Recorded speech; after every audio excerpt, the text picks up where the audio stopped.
Насправді ситуація вже зараз значно краща з точки зору можливості поховати цей проект.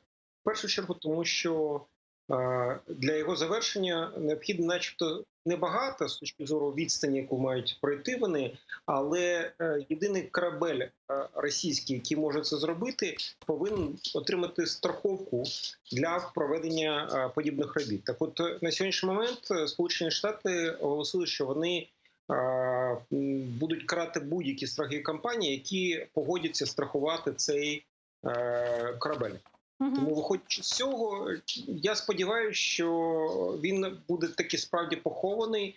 Хоча слід відзначити, що значною мірою і в Європі ситуація змінилася порівняно з тим, як це починалось. Тому що на сьогоднішній момент проекти, пов'язані зі скрапельним газом, вони стали настільки потужним фактором, який впливає на ціноутворення на газ, в тому числі на зайву, на пропозицію, яка перевищує попит на європейському ринку, що Росія вже шантажувати Європу, а ми вам перекриємо газ, а ми використаємо цей потік як інструмент тиску, в тому числі для того, щоб можна було здійснювати тиск на Україну.